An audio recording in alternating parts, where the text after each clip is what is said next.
I spent much time with one set of grandparents in my youth. They watched me while my parents worked all week and kept me all summer at this campground.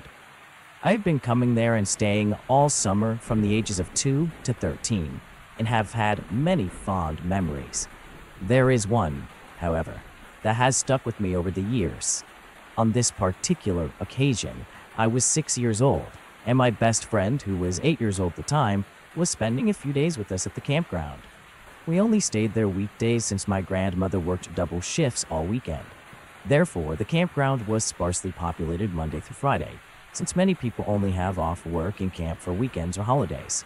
So there were already eerie vibes there, especially in the darkness, not to mention the ghost stories my dad had told us about the place. Our neighbors in the immediate area were perfect despite barely seeing them. They had a complete outdoor kitchen that I loved playing pretend chef in, and they left it open whenever I wanted, and allowed me to play in it. My grandparents were always lovely and easygoing, and my nan was mainly incredibly nurturing to your needs no matter who you were. But they also had moments. Have you ever seen that movie, The Visit? It's kind of reminiscent of that, where it would kind of be like a creepy moment and then kind of go back to normal. My best friend's first day at the campground was when my pop told us to watch out for bears because he had seen one earlier that day. We brushed that off since we had heard things like this all the time, and we were having too much fun riding bikes and going into the creek to really care.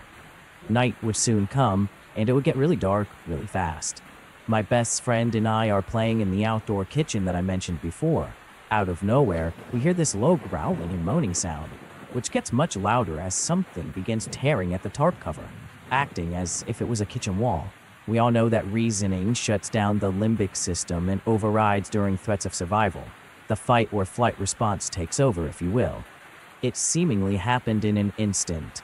We were running and immediately crying before we could even process what was happening. We run a couple of feet to our camper to get to my nan. I was expecting her to be comforted as she always was, but her reaction to us was somewhat horrifying. She laughs wildly and practically slaps her knees. Baffled and scared, I had no idea how to react to this. My pop emerges behind the camper next to ours, joins the mad laughter, eyes bugging out. So yeah, my pop pretended to be the bear, but he never really admitted to it, it was kind of weird. So he made up that he had seen a bear earlier in the day to scare us, and then I guess when we didn't, get scared by it, he came and physically pretended to be the bear. At least that's my understanding all these years later. We weren't amused, and I don't remember the rest of that week if I'm honest, but I recall still being terrified and finding no relief in their words. I was scared of them and didn't understand why they did that, and I still really don't. I'm all for pranks and kidding around, but I felt like this was a little beyond, especially because they never said explicitly that they, pranked us. They just acted like it didn't happen, but clearly laughed in our faces about it. I don't know. Everything scared me at that age as well. So I'm not acting like this is some crazy traumatic thing, but they had never done anything like this before or after, and I just found it so weird. They did get a kick out of us two kids running away crying and screaming, I can tell you that. They were definitely holding back tears from laughing so hard.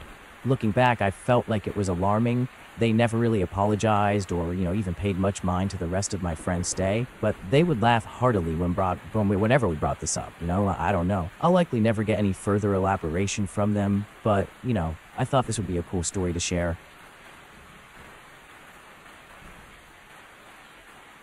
I'm not sure where to share this, but I've been freaking out for a few days now.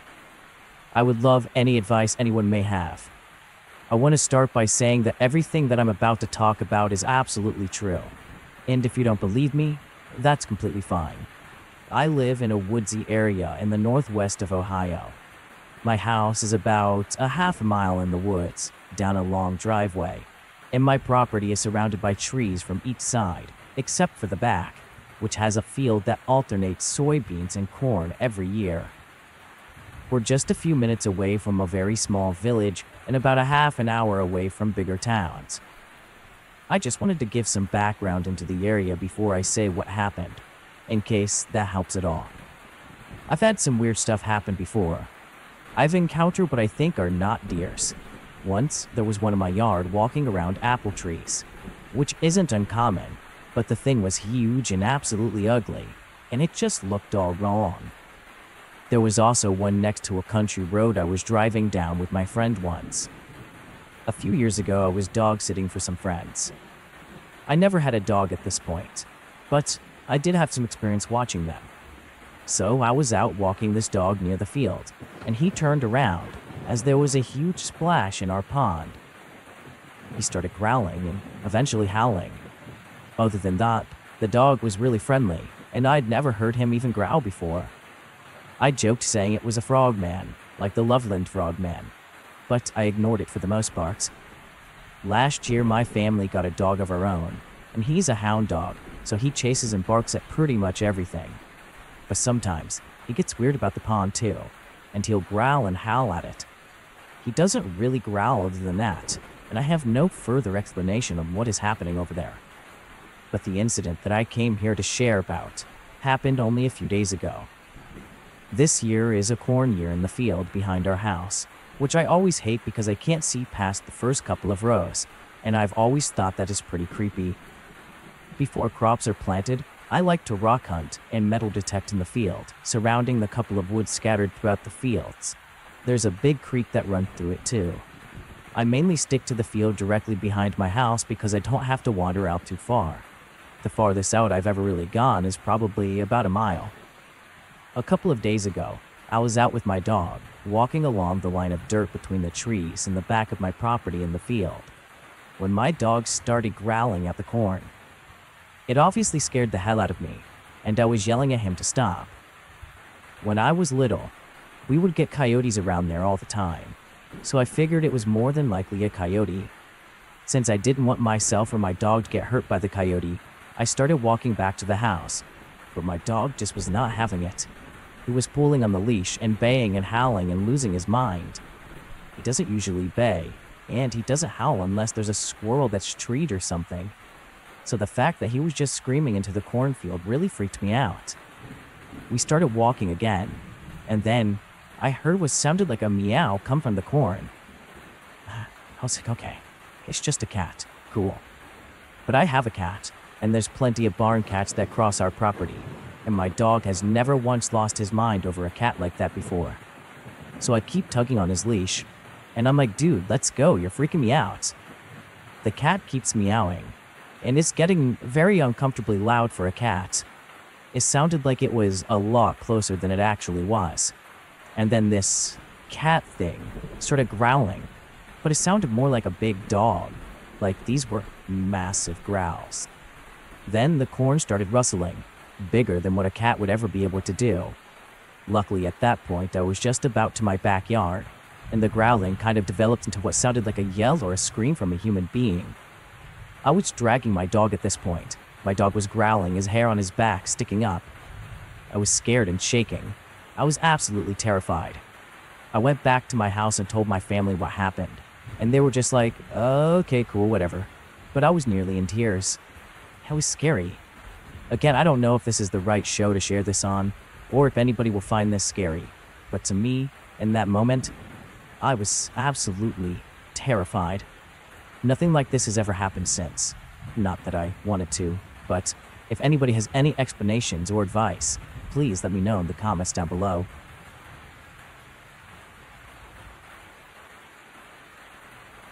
I grew up in a small southern town. When I was a kid back in the 70s and 80s, it was normal to ride our bikes everywhere, wade in nearby creeks and play deep in the woods. Where we lived, there were hundreds of acres of woods. There were several spots we could pretty much just enjoy playing where odd-shaped trees grew, grapevines hung over bank edges, or where clearings gave way to the joys of sunshine and wind. One of our favorite spots was relatively small with several crooked trees we could bounce on. It is hard to describe if you are not familiar with the wooded areas around here. This area is like an exceedingly small valley. It gets extremely hot in the south, so a valley with towering trees also gave us some good shelter from the hot summer sun. My sister and I had been playing for quite a while, and were getting pretty hungry. She went to the house, which was not very far away, to make some sandwiches for us. I watched as she walked off. As I stood thinking about clearing away some unwanted branches, I got this very odd feeling. I noticed it had gotten incredibly quiet, which sent a chill down my spine. Then, I saw something. I saw a shadow of someone or something that was standing on top of the hill behind me.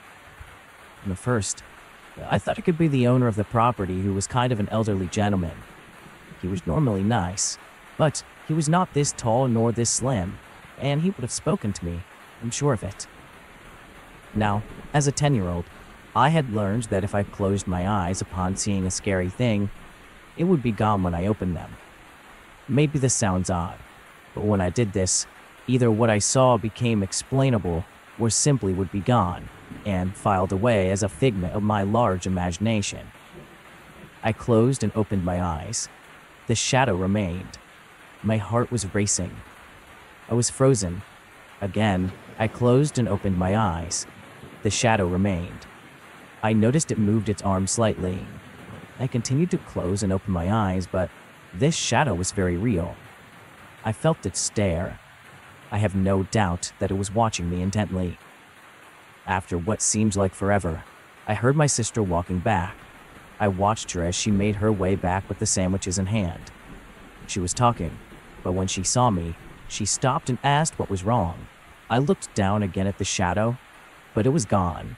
I was no longer frozen in fear, and told her we needed to go home. I started running. My sister was so afraid she dropped our sandwiches as we got to our yard. I told her what I had just seen. Even as a 10-year-old, I was very practical and very skeptical. I decided to go back the next day at the same time and study shadows from that hill. My sister came with me, though she was afraid. I had her stand on the hill and stood where I had stood the day before, but my sister's shadow was normal. I tried several things, but I could not explain away the shadow I had seen. It was very tall. I estimated the height of the creature to have been at least 7 feet tall.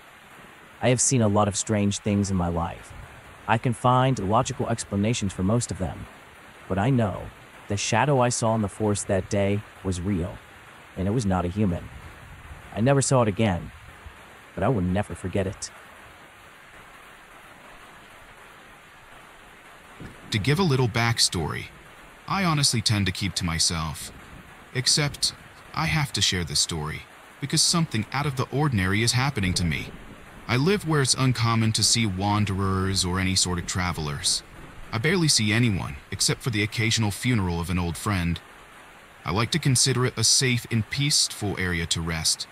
However, some occurrences within the past few weeks have made me think otherwise. It all started about a week ago, one warm evening as I was relaxing at home, watching the day go by and listening to the creatures sing their song of nature in the beautiful wooded country I live in. Suddenly, all went quiet. There was not a single bird chirping or a frog croaking. Something felt wrong. I tuned in to see if I could hear or see anything out of the ordinary, straining my ears to its fullest. But to my dismay, everything looked and sounded normal. It was just quiet. I know this doesn't sound off to some of you listening.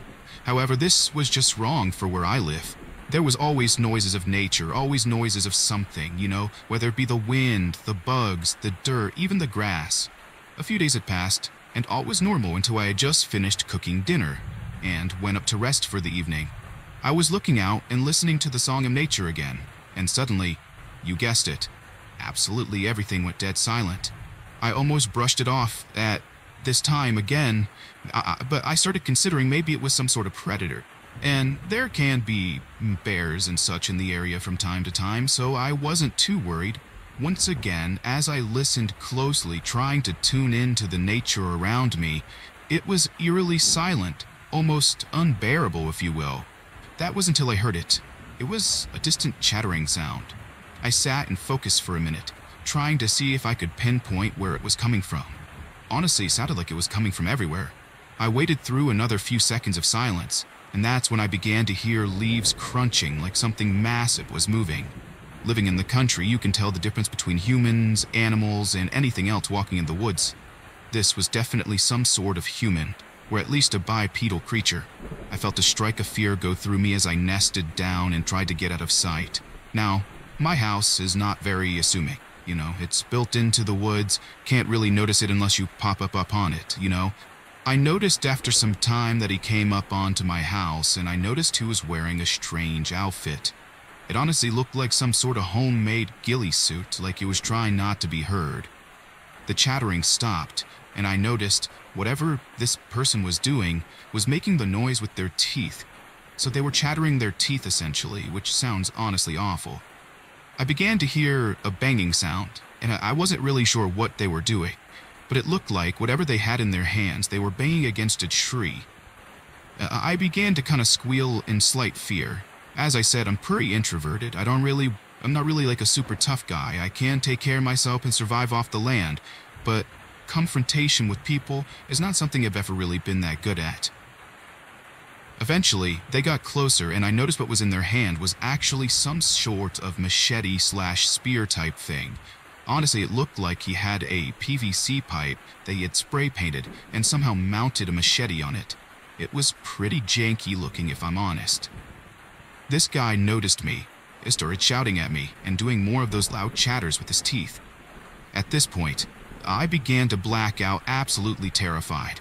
I thought of all the funerals I've attended, all the fallen friends and acquaintances that I have unfortunately had to see over the years, the ones who didn't make it to live the life that I got to live, and in that moment, I decided that I wasn't going to end up quite there. This was not going to be my fate, and today was not going to be my funeral. This guy started charging at me, chattering his teeth, sounding like some sort of alien from a movie. He swung his speeder machete thing at me, and it skinned my leg slightly as I was moving out of the way. I honestly was kind of in shock. I had no idea why this person would be charging me or trying to take my life like this. Honestly, all I had was a small .22. I had a .380 somewhere else in the house, but I believe it was broken or jammed. There was something wrong with it and I couldn't figure it out. But my .22 worked just fine. Now, it wasn't ideal. It wasn't going to pack the most powerful punch, but if it bleeds, it dies. So I picked up my .22 that I had laying next to my chair outside, and I just unloaded. Luckily, it seemed like I scared him more than I may have hurt him, because the moment he saw me aiming a gun at him, he began to run. I'm not the type of person that's just going to scatter them with a bunch of bullets, though. I let off a couple shots, intentionally missing them, watching them run in terror away, making a more alarming and distressed chattering sound. In 2011, my uncle invited me on a trip with him and my two cousins. We stayed a night in Vegas, then rented an RV for a trip through Utah and Arizona. Our destination was the Grand Canyon. We spent a few days driving around to all the tourist destinations at Ezekiel Point. Our nights were spent in RV parks that were found along the way. On our final leg of the trip, we headed to the Havasupai Indian Reservation. We got some awesome photos and went on a thoroughly interesting tour. Last night, we were driving around looking for an RV park to sleep in. We did not want to rough it on the side of the road because it would be freezing cold, and we needed to empty the sewage tank. Unfortunately, our phones were giving us problems due to a poor signal. My uncle was tired of driving and determined we would have to pull over. We took this opportunity to stretch out and gaze. The stars looked beautiful in the night sky. We were in an incredibly rural, unpopulated area. There were hardly any other cars or people. As a result, there was absolutely no light pollution, and the stars glowed intensely. On one side of the long dirt road was a steep hill with borders and shrubs. On the other side, the canyon. To our surprise, the dark was broken by high beams coming toward us. A car was casually but slowly cruising down the road. The driver pulled over next to us and got out. From what I could tell, he was a Native American man, and he told us he was a local. His hat nearly covered his eyes, and his beard grew over his mouth. We greeted him respectfully and asked him if he knew of any RV parks. He said we were reasonably far from the tourist areas and that there were none over here. He asked us how we got here, and we told him that we were sort of driving aimlessly in hopes that we would find an RV park. He laughed and started to tell us about the part of the canyon that we were standing next to. He sounded like a tour guide spewing out facts. He offered to take us down an unmarked trail that only locals hiked. He said it was beautiful, had scenic spots, Beguiled by his backstory and knowledge, we agreed to follow him, for whatever reason. He got some hiking gear from his car and urged us to gather some of our own. We climbed into our RV and gathered our stuff. As I put on my boots, I watched him circle our RV through my window. Once we were ready, he led us a quarter-mile down the road. We reached his fabled location, and he shined his flashlight off down the edge of the cliff to show us the path. I knew this was not an official trail, but it did not look like a trail at all. We followed him down an incredibly steep bank with tons of loose rocks. He led us around a few turns and through several tight caverns. We found ourselves in a big, flat rock, and we stopped to take some pictures. He led us deeper and deeper to the canyon. "You want to go to the bottom?" he asked us. It was dark and we were tired, so we declined. We kept following him for about 10 minutes. We saw a few birds eating a small animal along the way. It struck me that we were truly in the untouched wilderness. We were uncomfortably close to the edge of the cliff many times. My uncle grew a bit uneasy and asked him to lead us back. He agreed and told us that he knew of a shortcut back up to where we came from. He told us to wait there and disappeared out of sight. We were all a bit nervous at this point because we had no idea where we were. We waited about 10 minutes or so, taking more photos to pass the time. Eventually, my uncle walked off in the direction the man left. My cousins and I were afraid to be alone. We trailed him tensely. He came back and told us he did not see the man. We waited another 10 minutes before giving up. "He's not coming back," my uncle told us. I began to wonder what could have happened to him. Did he fall? Did he get lost? Did he ditch us? I could not understand why he left us there. He seemed so friendly, and we were oddly eager to trust him. We started to hike back from whence we came. The problem was nobody really remembered where we came from. The terrain was incredibly unsafe, and we realized that we could not navigate it on our own. My uncle called out a few times, but the only response was his echo. We found ourselves testing ridges that we were certain we had not come across before. Foot placement was key, as many rocks were wobbly. Just my little cousin started to cry. We had to hold on to their jackets. It felt like we were lost in a labyrinth. My uncle remarked over and over that he knew it was a bad idea, but it was way too late now. Hindsight is always 20/20. Since this was not a real trail, there were no markings to help us. The only source of light came from our flashlights. I tried not to look over the edge because I had a small fear of heights, and we were incredibly high up. I did not want to be in the back of the pack, but I did not really want to lead it either. I just wanted to be back in the RV. Our anxiety was building as the moon sank. To keep the spirits up, we joked that we could survive a night in the canyon since my cousin was an Eagle Scout.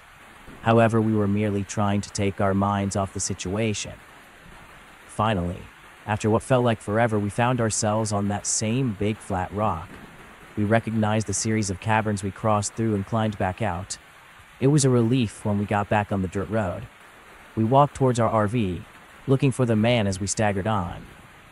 We came upon our RV, but the man's car was gone. He left us. We quickly put the pieces together. We were angry and felt incredibly foolish. As I got closer to our RV, I noticed that the door was creaked open. I remember locking it when we left. Immediately, tears built up in my eyes. I was not sure if the adrenaline had gotten the best of me, or if I truly had a reason to be afraid. "Hold on," my uncle said, as we swung open the door. My cousins and I were too afraid to go inside, but we were not particularly content about being outside either. My uncle took a few steps into the RV and blurted out, "Guys, we've been robbed." We piled into the RV and froze. None of us wanted to venture too deep in. I began thinking all of the stuff that I had stored in there. Our suitcases were thrown on the floor, clothing was scattered, my iPad was gone, my uncle's wallet was gone, my cousin's jewelry was gone, and my other cousin's phone was gone, amongst other things. I felt so violated. We were all so silent for quite a bit, and none of us really slept. My uncle started the RV and we drove off, looking for civilization. Fortunately for us, we had enough gas to make it to the RV rental place. We phoned the police and they filled out a report, but nothing ever came of it. My word of advice, if someone asks you to go down to the bottom of the canyon, always say no.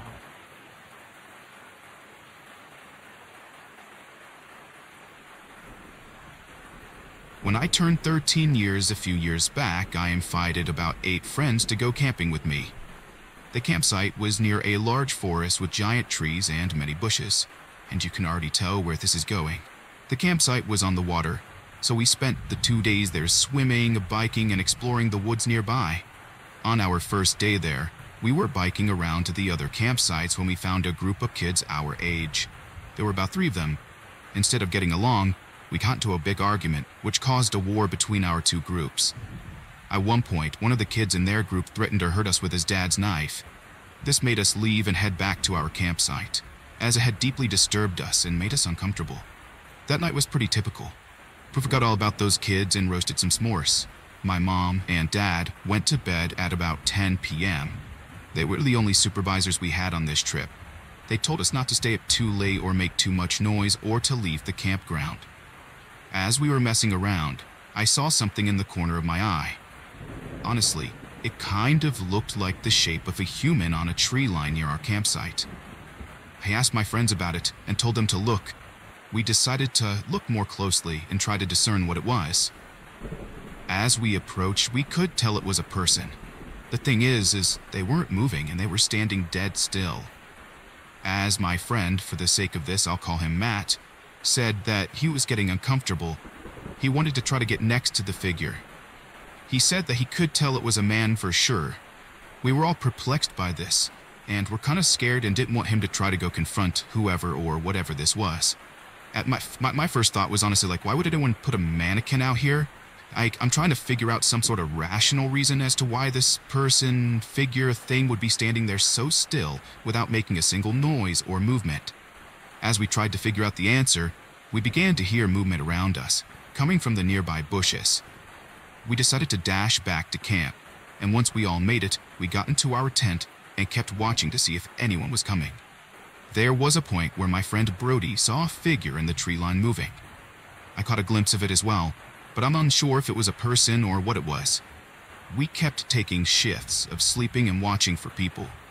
We were tired the following day and decided to check out the dummy. We wanted to see what it was. We saw it gone without a trace as we approached the area. This also disturbed us, as it was about 5 in the morning, meaning someone must have come and taken it very early. We went back to check on the kids we fought with and saw that they were still there. When they saw us coming, they quickly went to their camper and hid. We tried to wait for them, but they wouldn't come out no matter what. Eventually, we gave up and headed back to our site. It was still relatively early. We decided to keep exploring where Brody may have seen a person. What we found next made us all want to leave and never return. In a bush, right next to where Brody saw the figure, was a hunting knife, a pair of binoculars, and a hunting rifle. We assumed it was those kids, but how did they get those items if it was? Like, honestly, the oldest kid was maybe 11 years old. The night was pretty normal again until about midnight. We saw more movement in the trees and we knew we had to be careful. We all stayed up and watched as multiple figures made their way through the trees. Eventually, I'm assuming that Matt got mad and decided to open the tent, shine his flashlight and start yelling at whoever was out there. We followed him as he moved closer to the trees and saw there were 2 kids booking it deeper into the woods carrying the items we had found in the bush. After we scared them off, we returned to the tent and the rest of the night was uneventful. Although none of us could sleep that night, and how could we? Nothing more happened, as by the time we checked on the kids the next day, they had already left the campsite with their family. That experience honestly still haunts me, and I wonder what would have happened if we had been vulnerable in those woods that night. I mean, they had a gun and we had a tent. At the end of the day, if they really wanted to do something, they could have, and I think that's what bothers me sometimes.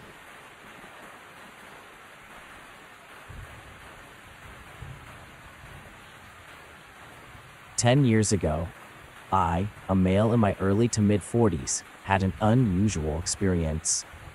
I was meeting a friend for coffee and arrived early, so I decided to spend some time at a small park before heading to the coffee place. It had a parking lot along the main road leading to the park. The park was an asphalt trail that went around a small oval-shaped pond, half-lined with a wooded area. Near the parking lot, there was a shelter, restroom, and kids' playground. It was a very sunny and warm, late morning, so I opened the driver's side window and the passenger side window just an inch or so. I was scrolling through emails on my phone when I noticed movement a few yards away on the trail. A young man in black sweatpants and a black hoodie was stretching with his back towards me. I was the only car parked in the lot at the time. I went back to my phone and emails when suddenly there was a pounding on the passenger side window. It was the guy who had been stretching just a minute ago. He scared the absolute ever-living crap out of me. I asked him, how can I help you? He didn't reply, but he put his face by the crack of the window and was grinning with a crazed look in his eyes. I quickly started the car up and shut both windows just as he dashed over to my side of the car and began trying to open the door. I honked the horn several times and shouted at him, asking him what the hell his problem was. He was still grinning like an idiot and not saying anything at all. Another car suddenly pulled into the lot and parked a couple of spaces away, and the grinning guy turned and ran off toward the woods. I pulled out, left the park, checking in my mirrors and make sure they weren't following me. This event weirded me out for some time afterward, and I was incredibly thankful that my car doors were locked and that I could close my windows before anything crazy happened. For some background, I'm a 24-year-old female who loves scary stories, horror movies, true crime, etc. It takes a lot to scare me, though I haven't experienced many terrifying, life-threatening events, fortunately. On to the story. This was during the middle of August in the summer of 2023 in North Texas, so the nighttime temperatures were around 100 degrees at the time. My dad and my 11-year-old brother drove an hour north into the countryside to go stargazing for my brother's Scout Merit badge. As they approached Black Creek Lake, they had to navigate some twisty gravel roads in the forest. My dad and my 11-year-old brother drove an hour north into the countryside to go stargazing for my brother's Scout Merit badge. As they approached Black Creek Lake, they had to navigate some twisty gravel roads in the forest. We saw a coyote, a deer, and 2 raccoons. We lived in a city, so we rarely got to see such animals. We thought that would be our excitement for the night. We then finally made it to the recreational park grounds beside the lake. Now, the layout is rather simple. If you're standing in the round parking lot, the campgrounds are to the north and west, the lake is south, and the path in and out is to the east of us. No official campgrounds are east of this recreational area, which is essential for later. We got there around 10 p.m. and set up. We successfully saw some stars and Saturn through my telescope, which was pretty exciting. Throughout this whole time, though, there were 2 parties or what might have been one group in the parking lot in the surrounding area. Maybe there was one party kayaking or fishing or something to the west of us. To the north, there were a couple of cars, and from that direction, we constantly heard the loud, irritating voice of a woman who was obviously in a bad mood and did not want to be there. She continuously cursed at someone or something, and it seemed like it was never really anything in particular. At one point, it seemed like they were so mad, and somebody was taking their keys or obstructing them from driving while they were clearly intoxicated. It was really hard to tell what was going on. At one point in the night, around 11 p.m., we hear someone sporadically honk one of the car horns repeatedly in random patterns. Then we hear the obnoxious woman rudely tell someone to wake up repeatedly, holding down the horn for a few seconds and continuing her assault on the horn with our ears. By this point, my family and I are just ready to leave due to this loud commotion. I was fixing to go over there myself and tell her off, but I knew that was probably not the best idea. I didn't want to put myself and my unborn baby in any danger. Then, for about 20 or 30 minutes, we would be able to watch the stars in relative peace with little noise from the other 2 parties. Fortunately, none of these people were directly involved in what happens next, but it may have been the cause of it.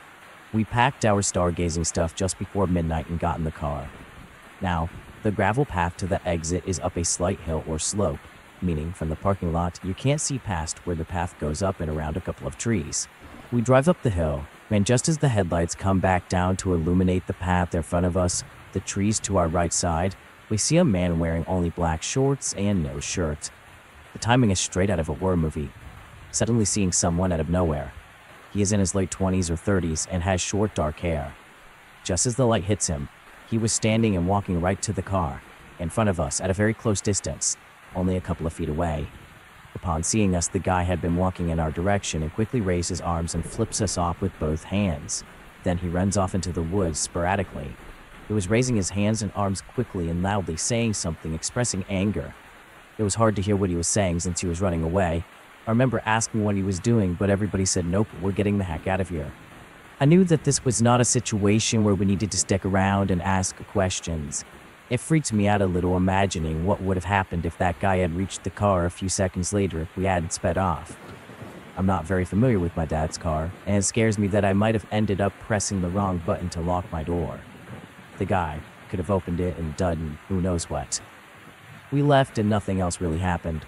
My best theory is that they were just a bunch of drunk people, maybe even just some methed out people, trying to have a good time, but things went left.